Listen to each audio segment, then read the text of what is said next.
Talk Radio. Now we can see a new world coming into view. A world in which there is a very real prospect of a new world order. The new world order does not mean surrendering our national sovereignty or forfeiting our interests.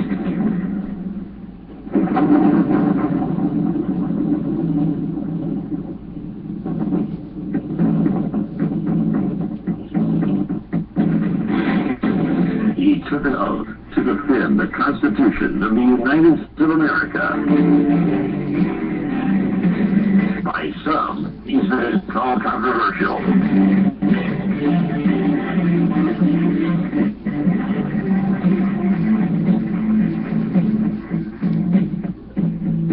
How can I convince you when your ears refuse to hear? You turn your heart away each time I draw near. Your eyes refuse to meet with mine, they glance away in fear.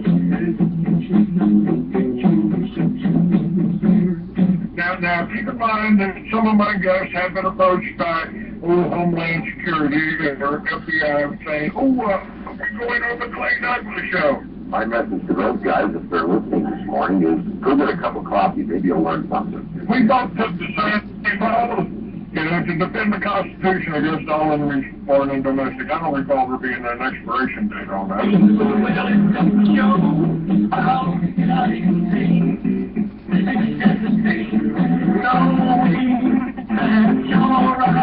blinded by the light. He is the free American, Clay Douglas.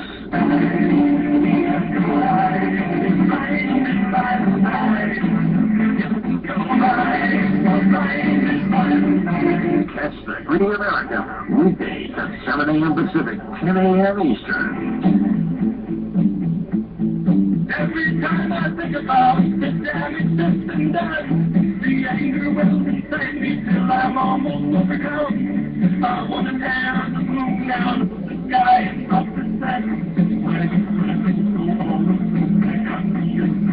For the podcast and more details, visit www.freeamericans.com or catch the podcast by phone by calling 832-999-8621. Good morning, ladies and gentlemen. Welcome to another edition of the Free American. I'm your host. I am Clay Douglas.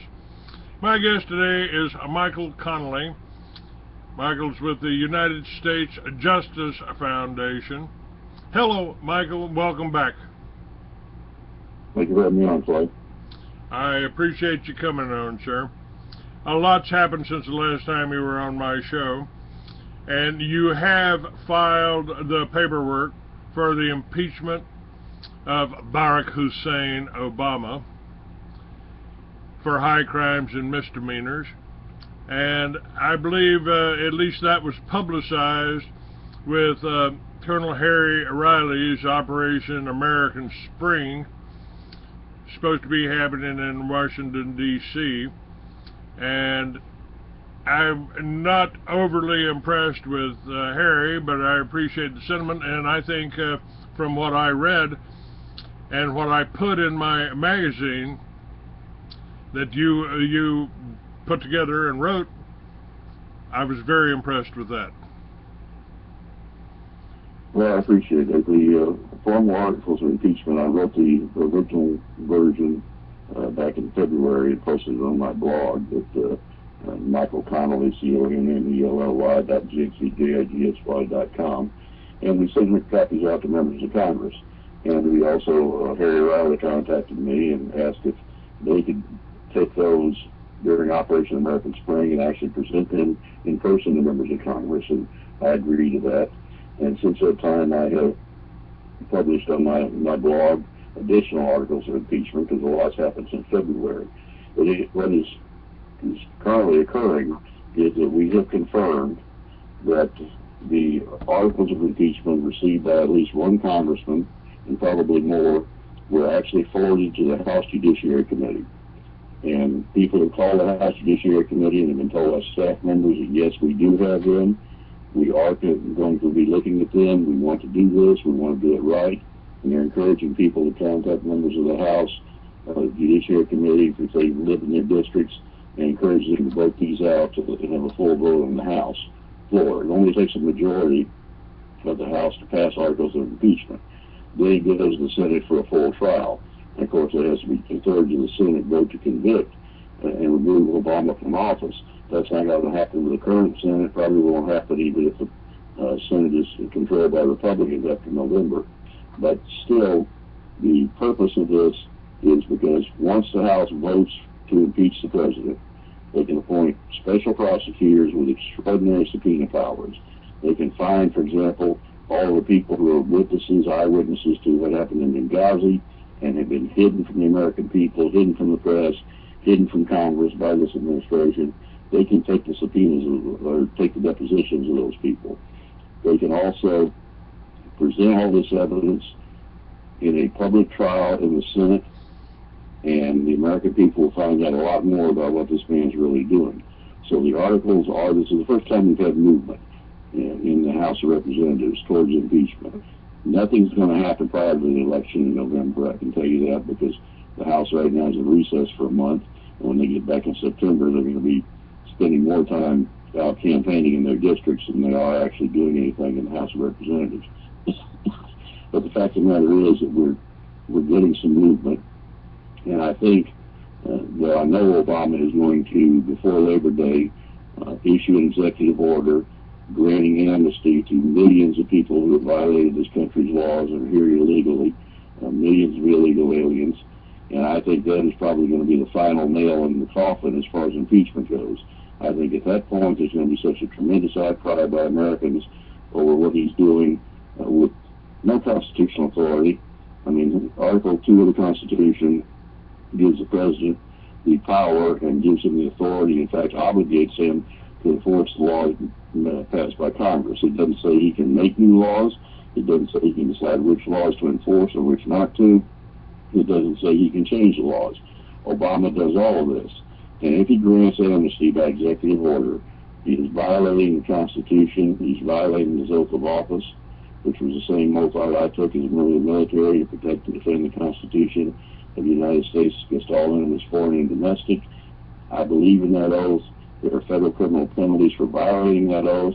Yet Obama took that oath and he violates it every day, and it would be a massive violation if he grants amnesty. I have no doubt he's going to do it. It's not enough that he wasn't didn't meet the qualifications for president. It wasn't enough that he's using fake Social Security numbers, someone else's Social Security numbers, and I feel like the Congress has got to be almost as responsible as he is for the mess we're in, because these illegal aliens, these families they're not even letting them walk across anymore. They're bringing them up here on trains and planes from Central America, from Mexico, ensuring safe passage across Mexico. And once they get here, they're being sent all over the country without testing, and I think they're going to be using this to set us up for a pandemic. And I believe they've got something like 11 or 12 Ebola quarantine centers already set up, and we haven't had but I guess one American that contracted Ebola over in Africa, and they let him come back to the United States. What's going on with that? Well, we know that the Border Patrol agents have been dealing with these people, and they keep referring to them as children. And there are some children, but a lot of these so-called children are in fact teenagers or older. And what they're doing is the federal government has said, okay, we're going to classify anybody up to the age of 23 as a child. And that way they can get all the benefits of being children, or they can be put in foster care, and they're paying $40 a day per child to people that have been taking these people in foster care. They're going to allow them to have free education. They're going to allow them to have free medical care. And we know this is going on. We know that a lot of these so-called children are in fact gang members. They have gang tattoos on themselves. They're being sent to cities where the gangs are operating, and they're being allowed to do basically whatever they want. They're being put on airplanes with no proper identification. We don't even know who these people are. The only thing they need to get on an airplane is a notice to appear in an immigration court, and they're not appearing.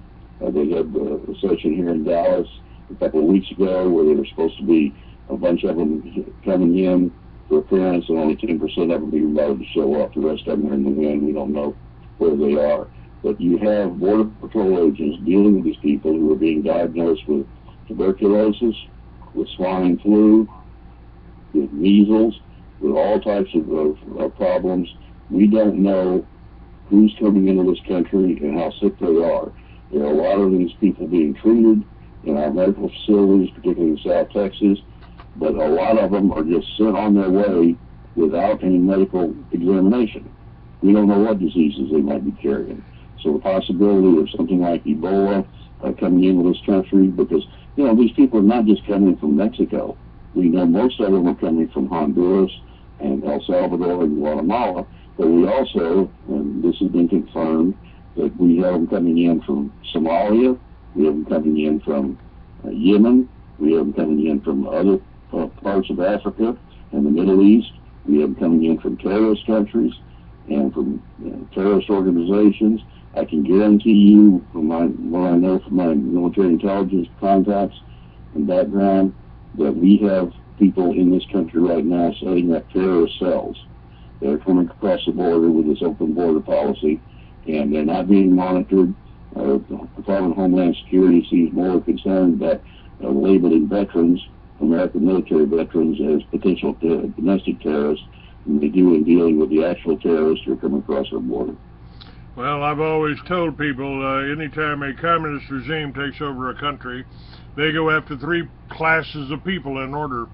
The farmers first, because they don't want you being able to feed yourself.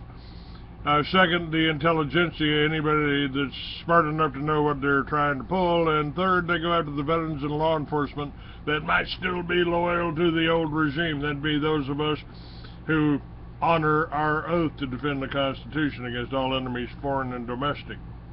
I think we're in that stage right now. And some of my writers here for my magazine, people like Chris Hedges, have documented these UN vehicles being shipped around America right now on rail lines, on trucks.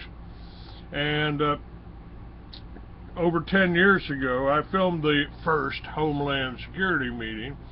Colonel John Brinkerhoff was lecturing law enforcement, talking about if there's an atomic attack, if there's an earthquake along the New Madrid fault line, or a hurricane of sufficient magnitude, we'll need 400,000.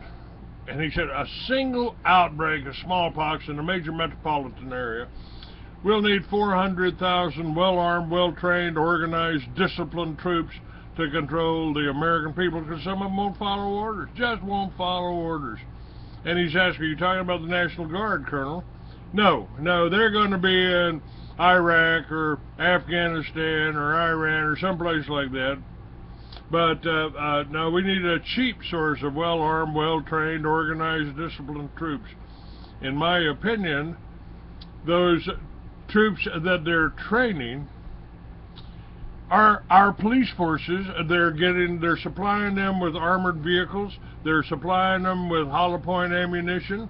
They're supplying these different organizations like the BLM with automatic weapons. It looks like a takeover, and according to Chris Hedges, this is they're using these children that you just described, these gang members, as an excuse to bring humanitarian relief into the United States. Would that be an accurate statement? Yeah, and this is certainly a problem as far as some of these legitimate children are having in their own country, like Guatemala and El Salvador, where the gangs are active down there and the drug cartels and everything. But look at this. We have a situation in the Middle East, particularly in Iraq, where thousands of Christians have been marked by the radical Islamists, the jihadists, for death. They have been told you either convert to Islam, or you pay a tax, or you leave, or you're going to die. And they are executing Christians on a daily basis. Those are the people that should be granted asylum in this country because of the problems they have. They are truly political prisoners in their own country. They have the problems much, much greater than the problems in Central America. Yet our border has been opened to people coming in from Central America, including gang members, including potential terrorists, yet nothing is being done to help the Christians that are in the Middle East and are being slaughtered on a daily basis. Obama seems totally disinterested in that. In fact, he continues to support the Muslim Brotherhood. You know, there were some interesting pictures came out in the last couple of days about Obama having his picture taken with various African dictators, including the head of Nigeria, and there he is sitting there smiling next to Obama. This guy has issued death sentences to homosexuals. And Obama, of course, is a big advocate of gay rights in this country, but apparently it's okay in other countries for them, you know, if they're African countries, if they're dictatorships, it's okay for them to be killed there outright simply because they are gay. And, you know, so we have this double standard with Obama, where if you're a jihadist, if you're a Muslim, you can do whatever you want, you can say whatever you want. If you're a Christian, you can't. And in the case of the people coming across the border from Central America, they are tools of the Obama administration. They want to bring down the infrastructure in this country, particularly in southern states like Texas and Arizona, which are red states. They want to overwhelm our system. And in the meantime, we've got, you know, 2,000 of these people being housed in Lackland Air Force Base.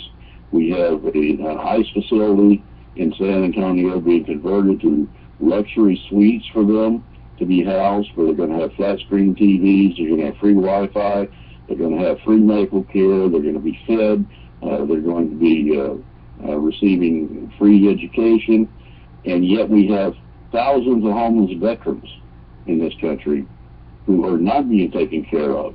How many homeless veterans in the San Antonio area could be housed in this ICE facility? They're planning on housing 532 illegals. Why not 532 veterans? We're not taking care of our own, and the assault on veterans is getting totally out of hand in this country. The Obama administration has made it clear that they want to disarm the American public, and they want to begin with veterans. And they're doing this, and that's one of the things that we at the United States Justice Foundation are working on, is lawsuits to try to protect our veterans from being disarmed and losing their constitutional rights to due process, among other things. I'm just dealing with the Veterans Administration right now. I was just there yesterday to try to get the benefits that they basically denied me for 50 years. Woman said, why are you coming here after 50 years? And I said, because, you know, I was promised disability, I was promised a lot of things, and all I got was you trying to kill me. So I'd like to straighten this all out. And she wasn't very happy to see me, I don't think. Now, I am back in Texas after my 45-year self-imposed exile, where I traveled to 49 states, where I've been to Guatemala, where I've been to Belize, been to Mexico, been to the Bahamas. I'm kind of focusing, and I'm right now in the process, and hopefully, folks, you're listening to this show, you'll send a donation to help me with some moving expenses, because I'm going back to my home where I was born up in Fort Worth and Dallas. I'm going to be working, doing the show, publishing my magazine, which is only online right now. But I used to work for the printing center in Fort Worth, and quite possible I could come up with a hard copy of the magazine again. if I'm in an area where I've got a little bit of support. And to me, Texas, you know, I want to see the Republican form of government we were guaranteed, as Benjamin Franklin put it.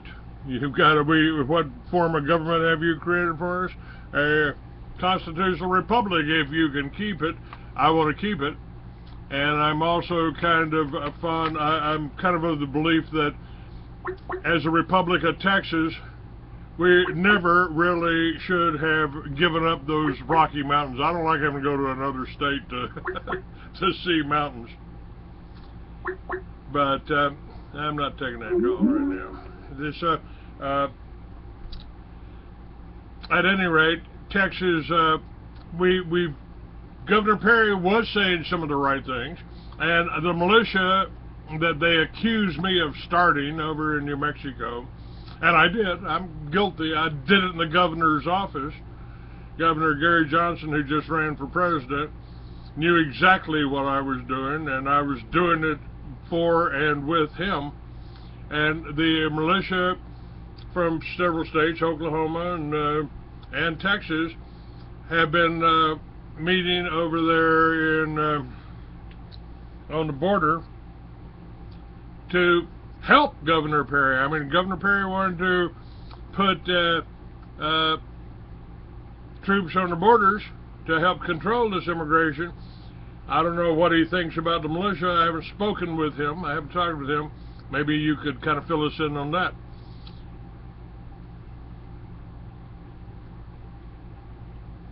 Well, I know, the governor's doing what he is legally entitled to do.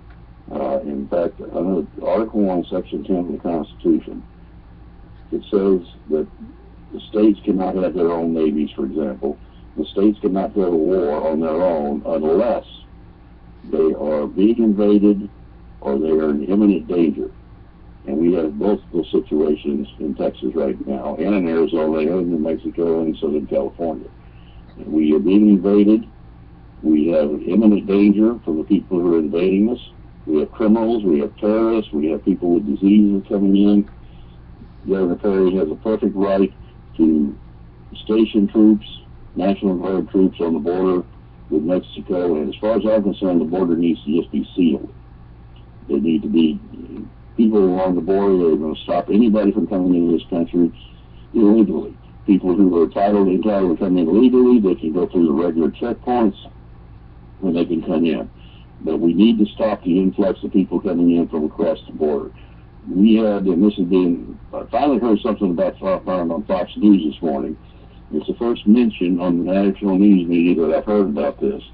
And that's the Border Patrol agent, the United States citizen, who was killed 2 days ago by 2 illegals. Now, he was not on duty when he was killed. He, in fact, was fishing with his family, his wife and children.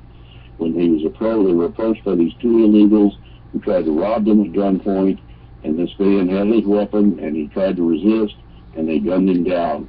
And then they were arrested shortly thereafter, and found to be 2 illegals that had come across the border because it's wide open. We had a situation in Fort Worth just a couple of weeks ago where a 9-year-old girl was sexually assaulted in her home by an illegal who had come in from Mexico and been deported 4 different times. And he was back again because of this open border policy. And we're getting reports from all over the country about crimes being committed by the people who are here illegally. And we're talking about serious crimes. We're talking about murder. We're talking about 6 illegals beating a homeless man to death. We're talking about rapes. And then we have the President of the United States, and Eric Holder, taking 68,000 illegals who have been convicted of crimes in this country, everything from pedophilia to murder and rape and armed robbery. And the law requires, and this is not something that, it says is discretionary, the law requires that once they serve their prison sentences in this country, they are immediately deported back to their country of origin. Instead of that, 68,000 of them have been released by the Obama administration and put back on the streets of America. No deportation is taking place. So all of this is designed to bring down the infrastructure of this country and to do serious damage to our economy and to our people, to terrorize the American people. That's all I can say at this point. You know, I got started on this watching the BATF assault a Christian church, been there 50 years. Branch Davidians had been in Elk, Texas for 50 years, and I saw the BATF and the FBI using tanks against these children. I saw the videos from inside their home, not a compound, a home. I saw the 50 caliber bullet holes in their ceiling in a room full of children and their mothers and their fathers.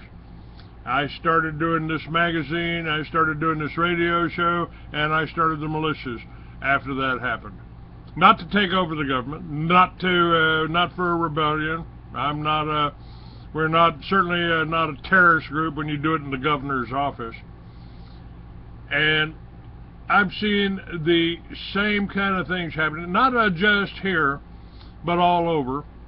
And what I've been seeing and what I've been talking about recently is what's happening in Gaza, because I see the same thing that happened in Waco happening in so-called Israel, in Palestine, and can't get any straight answers. I've certainly got enough information and seen enough pictures of people sitting in an armchair watching homes and apartment buildings being shelled over there.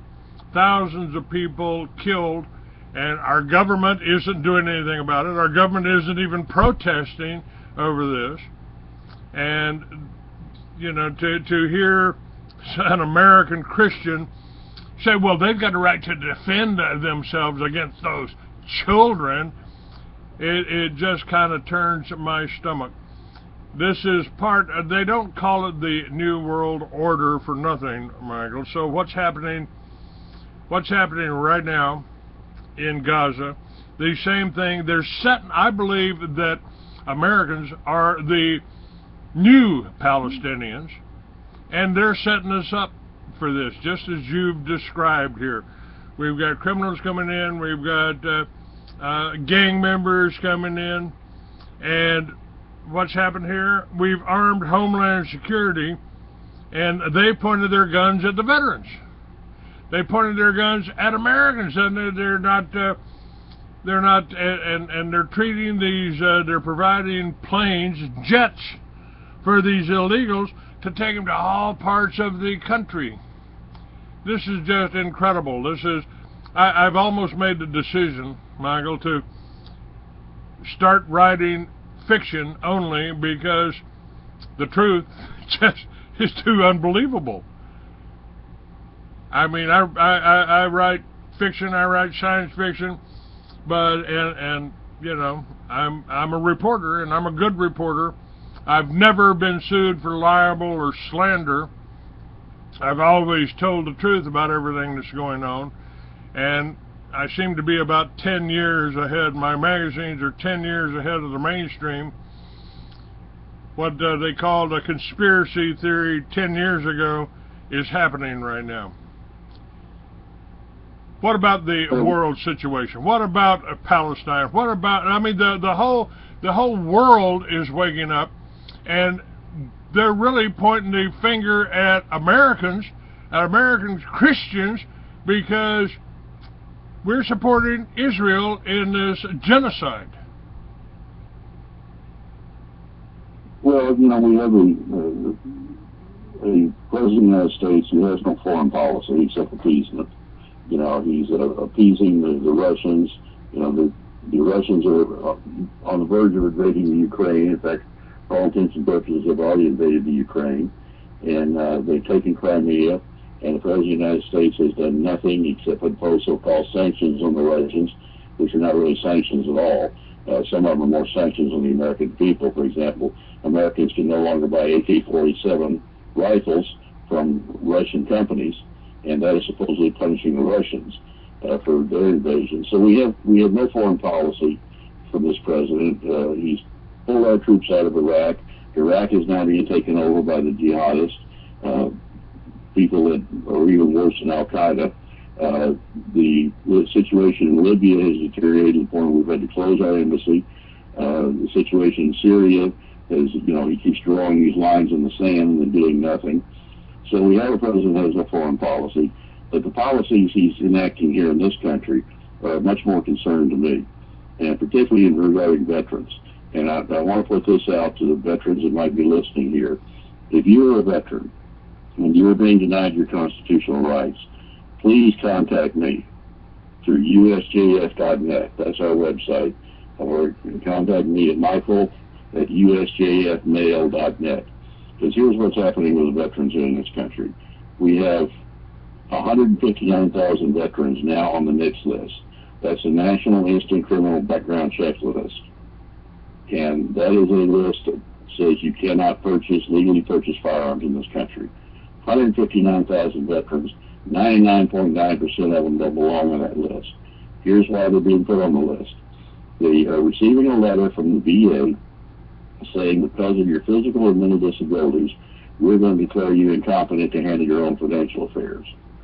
Now, there's really no due process here because the burden of proof is on the veterans. They have to prove to the VA that they are competent. The VA doesn't have to prove that they're incompetent, which is what's required by the due process clause of the Constitution that's contained in the Fifth Amendment. But the veterans are then told in the same letter that once we declare you incompetent, you can no longer own, purchase, transport, or possess firearms or ammunition. If you do, you're going to jail. Now, veterans on the NICS list, there are 3 criteria for being on that list. Number 1, being a convicted felon, which these veterans are not. Number 2, be a known drug abuser, using illegal drugs. Or number 3, being adjudicated to be mentally ill to the point of being a danger to yourself or others. That is what they're using to put these veterans on the list. They're declaring them incompetent. There's no psychiatric examination here. No psychologist talks to them. Nobody really talks to the veteran at all. They're declaring incompetent because they might have minor PTSD issues. And PTSD, by the way, is not classified as a mental illness. It can happen to anybody, not just people in the military. It can happen to somebody who's in an automobile accident, or somebody who loses a loved one, or even somebody who loses their job. Can have post-traumatic stress disorder. Veterans are also being declared incompetent because at some point, in maybe 10 years ago or more, they told the doctor at the VA, I'm feeling kind of depressed, I lost a buddy in combat, or I lost my wife, or my husband, and they may not even be treated for depression. Just the very mention of that triggers them being declared incompetent. They're being declared incompetent because their spouses pay the family bills. We got one veteran we were representing whose wife works in a bank. So she has tunnels that all their bills are paid automatically out of their accounts. He's been declared incompetent because of that. The adjudication of being mentally ill to the point of being a danger to themselves or others is a legal requirement. Adjudication means that you have to go before a judge and have a hearing, and at least in front of an administrative judge, and have a hearing where evidence is offered and the burden of proof is on the government to prove that you're incompetent or prove you're mentally ill to the point of being a danger to yourself or others. Eric Holder decided to change that definition on his own, with no authority from Congress, no authority from the courts, to change that definition to mean that anybody who works for the federal government, even as an independent contractor, can now declare a veteran mentally ill to the point of being a danger to themselves or others, without any psychiatric examination, without evidence, just declare them simply because they're a veteran. The whole premise behind this is to disarm the American public, beginning with the veterans. Now, one of the things they're doing is they're now going to spread this out. DATF and HHS have new regulations changing the definition of mental illness so that more and more people can be declared mentally ill and be put on the NICS list. And HHS has decided, because Obama did an executive order changing a law, the HIPAA law, which is a law that protects our privacy of our medical records. Obama says, I don't want the privacy of veterans protected anymore. I don't want the privacy of gun owners protected anymore. If you've ever been depressed, it's going to be reported Your medical records are going to be sent to the FBI so you can be put on the NICS list. Every dictator in history has, when they become a dictator or want to become a dictator, the first thing they want to do is disarm the public. Adolf Hitler did this in Germany. He started to disarm the German people, but he began with the veterans. We have 23 million veterans in this country. We all took that oath of office. We all have been trained to fight for our Constitution and our country, and now we are being attacked by our own government. And this is repeated. So we have filed a suit against the VA because they refused to answer our Freedom of Information Act request. We won that lawsuit. We've gotten some information. We have now filed Freedom of Information Act requests more to the VA, to the Department of Defense, to the FBI.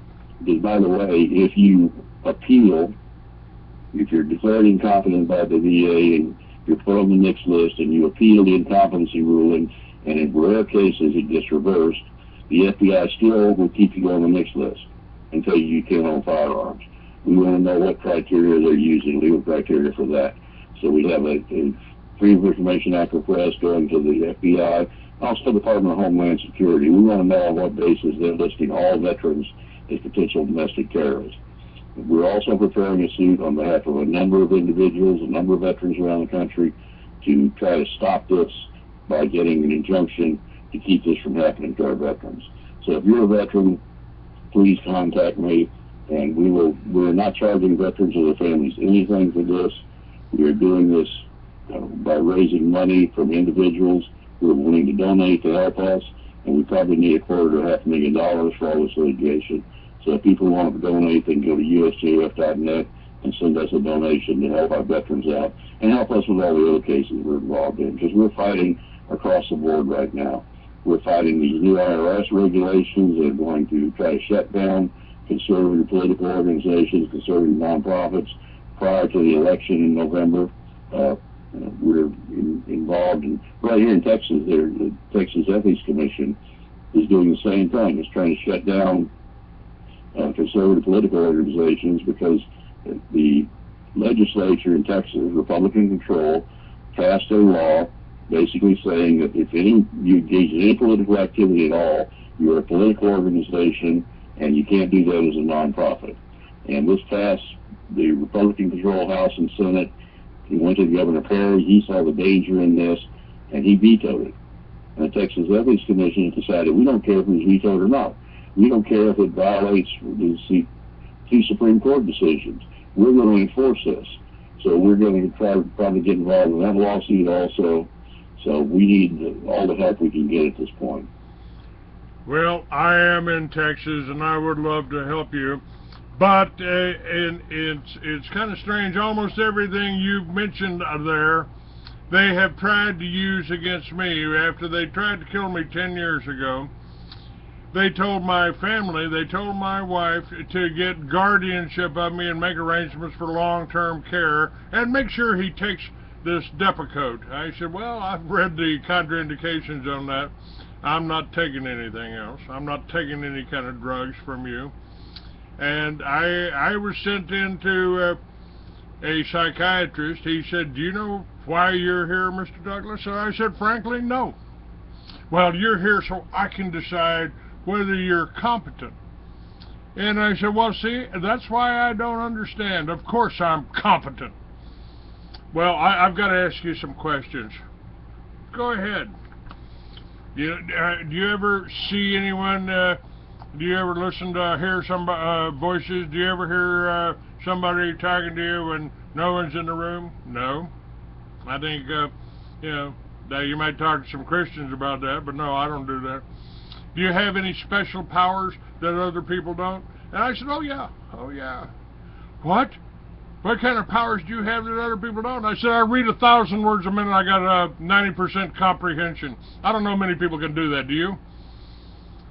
After it was all over, a few minutes later, I said, well, how did I do it?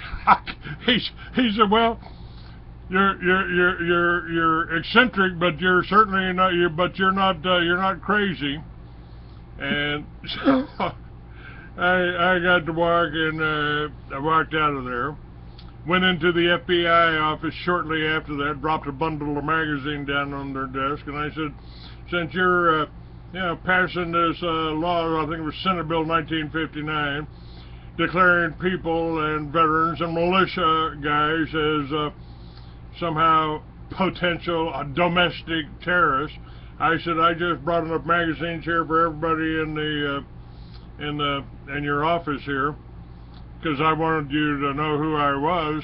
And they said, oh, we know who you are, Clay.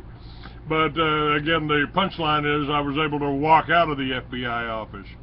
Now, 50 years ago, I volunteered for Vietnam. I was in my last week of training, and I caught spinal meningitis. And they sent telegrams to my mother and told her I wasn't going to make it, probably wasn't going to make it. And she showed up at Fort Polk, Louisiana to see me. And I did die. I went down that classic death syndrome, down that tunnel with the light, and came back when I heard footsteps outside because I wanted to see her one more time. I'd been told she was coming. Obviously, I recovered. Obviously, I didn't die, but and the chaplain came and said, well, what do you want to do, son? We could put you on that next plane to Vietnam in the next graduating class, or we could send you to Fort Hood and get you a pension, get you a medical discharge and get you a pension. And I guess I was suffering from PTSD or something. And I said, no, I probably won't follow orders of imbeciles and idiots again, so best thing you can do is get me out. And they did that, I think, 7 days before my veterans benefits came due. They never sent me to Fort Hood. I went into the VA yesterday to see what my rights were, to see if I could get benefits, if I could get the disability that had been promised 50 years ago.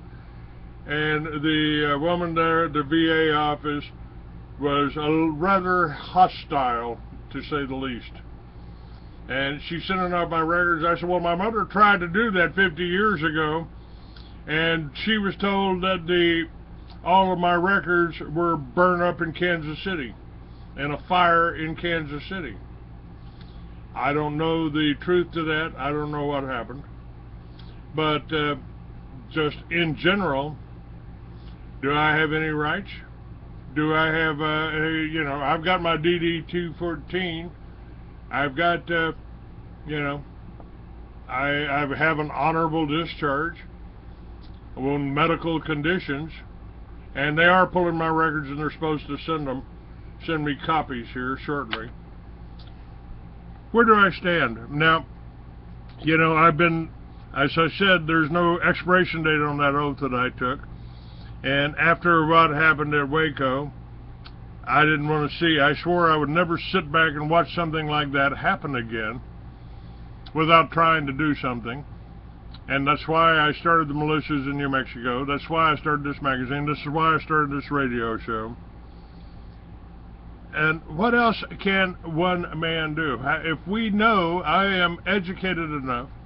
I'm working on my master's degree in political science and divinity. I helped start Timothy Bible College, and not only have they tried to kill me, but somebody out there using the term anti-Semitic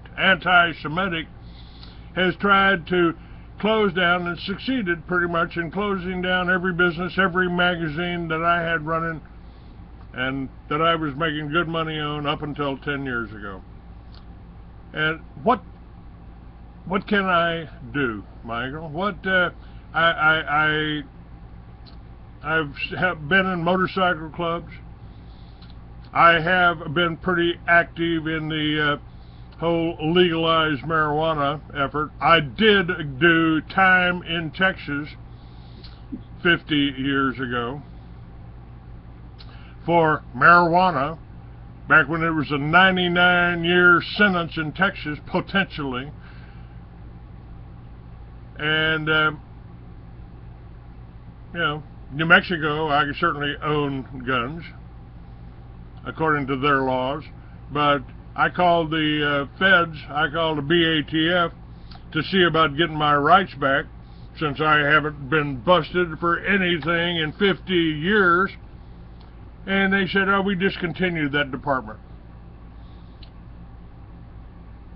I want to be active. I want to be a part of everything.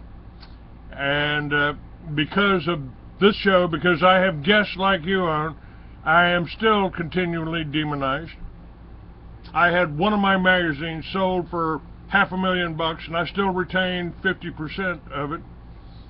We signed the papers on Thursday. Friday they sent a press release out. Monday I walked into the office, the CEO is white and shaking. Can't go through the deal, Clay. They've contacted every stockholder in the company to tell them what a right-wing, radical, anti-Semite you are.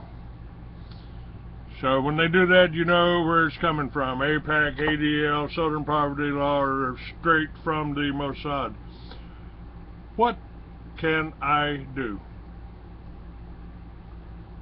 I've been doing this for 20 years. I've never been sued for libel or slander. Everything I report, every guest I have on here has been justified, has been accurate in everything that they've said. Or most of them, anyway. Well, go ahead. You know, we're all under attack at this point. Everybody who disagrees with this president is being attacked. The conservative political organizations are being attacked. I mean, we have the IRS scandal, going on, it's still going on. We're finding out more about it. Now we have the IRS that's going to try to effectively shut us down. The United States Justice Foundation is a 501c3, so contributions to us are tax deductible. And we are being put in a position where I have my own talk radio show also, and I have my blog. And basically, these new regulations, if they go into effect, and they will, probably just before the 60-day period prior to the election, says that for 60 days prior to the election, I cannot speak on any issues involved in the campaigns. We don't endorse candidates to begin with, but I can't even talk about the voting records of incumbents. I can't talk about where candidates stand on issues involving the Constitution. My talk radio show, I'm going to have to talk about gardening. They won't allow me to talk about the issues of the Constitution. My blog will be shut down. If I don't do all that, they'll shut down the organization, the United States Justice Foundation. We're saying have a tough time doing because I'm not going to be quiet. But what's happening to you, Clay, is happening to people around the country, and all we can do is keep up the good fight. And we need to keep going out there and telling people what we believe. You and I are going to agree on everything, I'm sure, and there are conservatives don't always agree with each other, but we are talking about the same things. We're talking about protecting the Constitution, protecting the freedom of this country, protecting, as you say, our existence as a constitutional republic. And we may differ on the means, but we all want to do the same thing. And for that reason, we're coming under attack. And all I can say is that we need to keep up the good fight. And, keep telling the truth. Keep telling people what is going on in this country, how bad it is, what the government is doing, because we're no longer a nation of laws.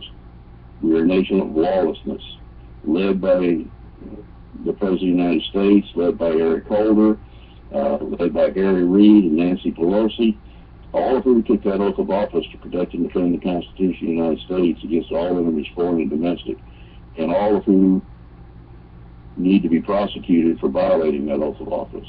Because there are federal laws that say if you violate that oath, if you do something to denigrate the Constitution or to try to destroy our constitutional republic, you can be put in jail for up to a year and fined up to $10,000. That's the basis for my articles of impeachment on Obama. And we can impeach people. One thing they don't realize is you can impeach others in the federal government besides the President of the United States. Federal judges have been impeached in the past. You can impeach members of the Congress. You can impeach heads of departments in the executive branch. You can impeach, Harry Reid, Nancy Pelosi, Eric Holder, all of these people. And we need to keep pushing to get that done because that's what's important. And, you know, I enjoy being on your show, Clay. I'm going to have to go here in a minute because I've got a conference call starting at 10 o'clock involving some of the litigation we're involved in. All right. But I appreciate you having me on the show. Well, And, I think, Michael, that you need people like me because I don't belong to anything. I don't have a 501c3. I don't choose to volunteer for the IRS, so I don't care what the IRS thinks.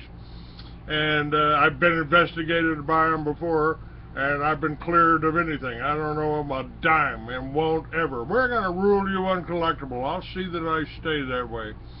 And because I am who I am, and because of what I've been doing for 20 years, I can talk about anything I want on my radio show here. I'm really proud to have you on, and I'm proud to be back in Texas. Right over my shoulder here on YouTube, you'll see my latest sign up that I've had up for the last 6 months. Texas works. I'm back in Texas, and I'm asking my listeners here, hell, I'm asking you, go to freeamerican.com, make a donation. It ain't tax deductible, but it will get me back to my hometown of Fort Worth, Texas, Dallas, Texas. I've been doing business there first 25 years of my life. I'm looking forward to being back in Texas. And I am back in Texas right now, but I need to move about 200, 300 miles and from the coast here to get back into the Dallas area so I can do more speaking engagements. That's where I put on my expos 10 years ago. Over in Mesquite, in Dallas, in Fort Worth, I was able to rent whole coliseums, have all kinds of speakers, all kinds of booths there. I would like to be able to do that again. This was before my accident, before they tried to kill me. So folks, you can go to freeamerican.com, click on a donate button, and donate whatever you can afford. I've got my magazine back out, not in print. I've cut out all the middlemen. I don't pay Hearst for the paper. I don't pay DuPont for the ink. I don't pay Rockefeller for the gasoline to deliver tons of paper. You can get the magazine for $2.99 at shop.freeamerican.com, or just go to freeamerican.com. I've got 11 issues up there for free, and I'm coming out with one a month now. So they have been successful in shutting me down, and I'm looking forward to being able to meet with you, have coffee, and help any way I can, telling people about your organizations. And well, I appreciate you know, it's like you said, you know, we don't have to agree on everything, but you know, I helped start Normal. I was in the paraphernalia industry. I started the first head shop in Texas, over there in Arlington, and I was pretty well demonized for that too. But now we've got 2 states that have legal marijuana, and those states are prospering. They're doing well. They're bringing in a lot of revenue to their states, and nobody's going to prison like I did for marijuana. That is progress in my book. Not suggesting that you smoke, you know, not suggesting that you take any of the legal drugs that your doctor want to give you, and especially I don't suggest that you get any vaccinations that'll give you the disease they're supposed to prevent.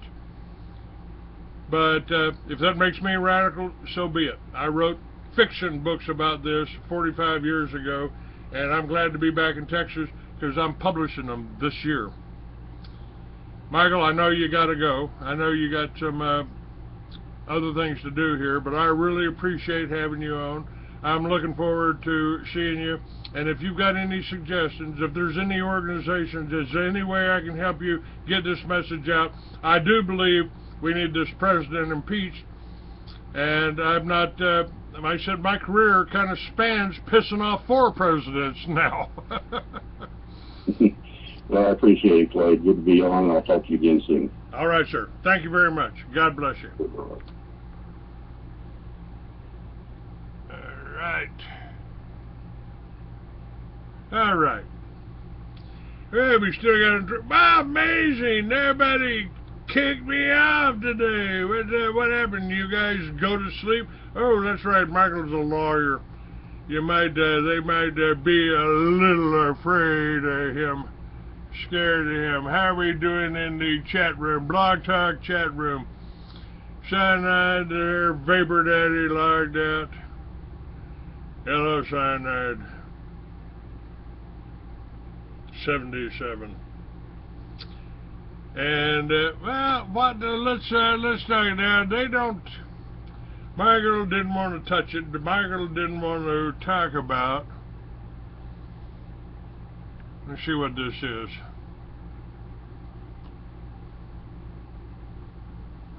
I talked about Gaza. I'm going to talk about this for the second hour here. At least 7 children have been killed after more rockets were showered on a Palestinian refugee camp. We have received an exclusive video from the heart of the tragedy. You may find it contains graphic images.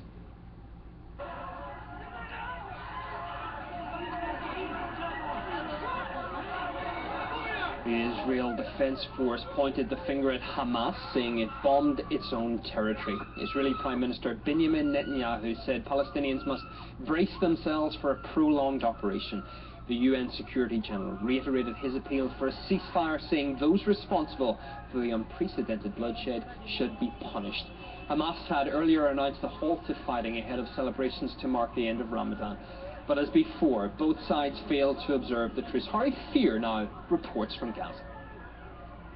This is meant to be a day of celebration, giving the Islamic context of a holy holiday. But really, on the ground, Palestinians are extremely fatigued by this conflict, which has caused incredible civilian loss. Almost everyone you speak to, quite literally, knows a relative or has themselves directly been caught up in the operation, which has lasted, of course, over 20 days and killed hundreds of women and children. We've seen hospitals hit directly or indirectly, and of course hundreds of homes. Just a few days ago, a taxi driver that the crew here in Gaza for RT have been frequenting, he was actually assassinated by a drone missile a few hours after we were using him for filming a report for RT. The place looks like an incredible war zone. I'm joined now by Shaban. He is a resident of Beit Lahia in the north area of the Gaza Strip. Just a couple of days ago, his home was demolished by Israel. Can you tell us what happened? In the morning, as we were taking our suhoor, we hear a shouting and a scary in our quarters that to evacuate our homes quickly. My uncle, he didn't evacuate the home because his wife cannot walk. So we evacuate home. Then the plane coming and the airstrike will bomb. We hear a heavy havoc F-16 bomb in our homes. We found my cousin, he's dead, and my cousins, some of my cousins were injured in this bomb. We are not Hamas and we are not Fatah, we are just Palestinian. Both of the parties, Israel and Hamas, are both strong in their position, wanting to gain concessions. Israel wants to destroy Hamas's infrastructure. The Palestinians here, Hamas, want to gain concessions with respect to the siege of Gaza. The fighting continues and the civilian loss continues. From the scene here, and Franklin Lamb has been working with the Palestinian refugee camps in Lebanon and Syria for many years, so he can hardly be considered an unbiased observer, as once you have seen what has been done to them with your own eyes, you are imprinted with the memory forever. If a Jewish community anywhere in the world were being pummeled like Gaza has been for the last 30 days, regardless of any security issues involved, the West would be tripping over itself to send military forces to stop it and crank up sanctions on the offender. But once again, we see the special situation with the Israelis where they can have their cake and eat it too. Americans have not only been committed by our corrupt political class to never question Israel's right to kill anyone as long as they utter the words in self-defense. We have to pay for their ammunition! Hang on, we'll be right back.